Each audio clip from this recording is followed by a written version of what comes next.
به تازگی نیوشا ضیغمی طی یه سلسله استوری حرفای تند و گزنده‌ای به فریبا نادری زده و اون رو به شدت تحقیر کرده. اما چی باعث دعوا و درگیری بینشون شده؟ تا انتهای ویدیو همراه من باش تا داستان برات بگم. تازگی فریبا نادری هنرمند ایرانی مهمون برنامه امیرحسین قیاسی بوده و این گفتگو با واکنش تند کاربرا تو فضای مجازی مواجه شده. تو بخش از این مصاحبه فریبا نادری درباره رابطه دوستیش با نرگس محمدی با لحنی طنزآمیز صحبت کرده و گفته که من از اون پولدارای اداییم، ولی اختلاف طبقاتی تو دوستی برام مهم نیست. ما زعفرانی زندگی میکنیم. زعفرانی همیشه 1-2 درجه دماش از جاهای دیگه بهتره. اونا پایین‌تر از ونک زندگی میکنم. برای ما زعفرانی نشینا ونک پایین محسوب میشه.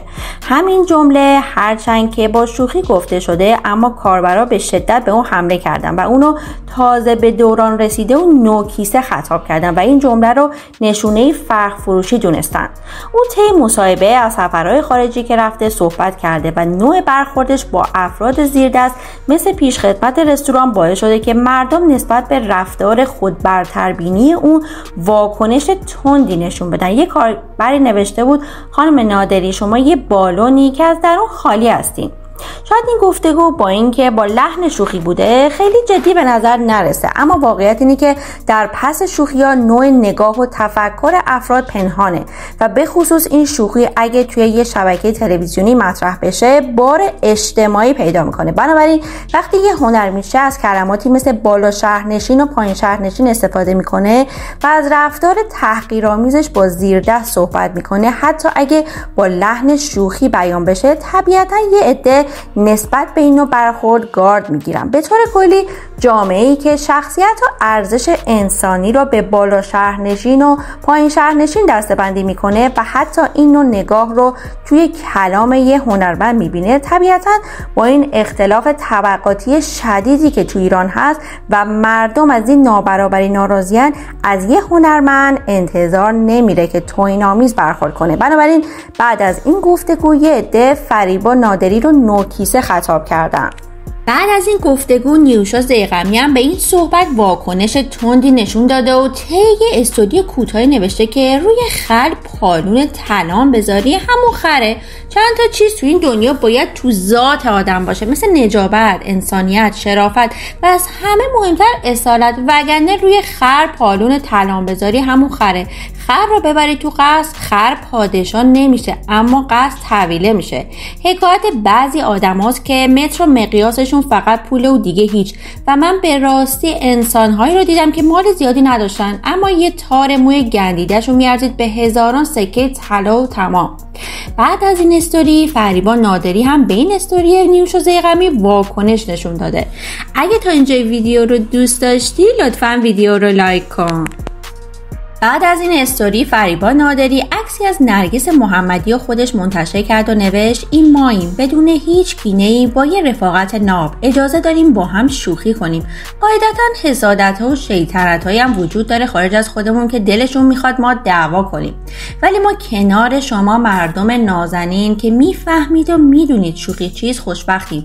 دوستتان دارم و مخلص بچهای ونکم هستم تمام قد. اما او تو ادامه درباره ویژگی‌های شخصیتیش هم حرفای زده که عده این صحبت‌های رو نشونه صداقت میدونن. توی جا گفته که من هم عصبیم و فوشم زیاد میدم که این صحبتش باعث تعجب بعضی کاربرای دیگه شده، چون بعضیا معتقدن که این گونه صحبت‌ها اثر مثبتی روی مخاطب نمیذاره و باعث میشه تصویری منفی تو ذهن مخاطب شکل بگیره. بعد از این گفتگو فریبا نادری دوباره تو صدر اخبار داغ هنرمندا قرار گرفته و مردم نسبت به این نگاه به شدت معترض شدن. خیلی‌ها میگن که اون نگاهی خود برتربینی نسبت به بقیه داره، در حالی که یه عده دیگه میگن اون فقط شوخی کرده و قصد تحقیر کردن هیچ قشری رو نداشته و نباید روی هر حرف و کلامی که میشنویم انقدر موشکافانه و ریزبینانه برخورد کنیم. با این حال به خاطر حساسیت زیادی که نسبت به اختلاف طبقاتی شدید تو جامعه وجود داره، مردم نمیتونن نسبت به این صحبت‌ها بی تفاوت باشن.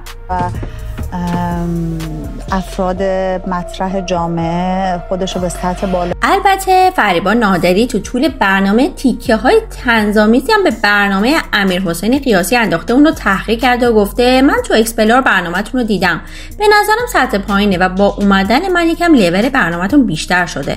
البته قیاسی هم جوابشو داده و با خنده گفته نمیدونم.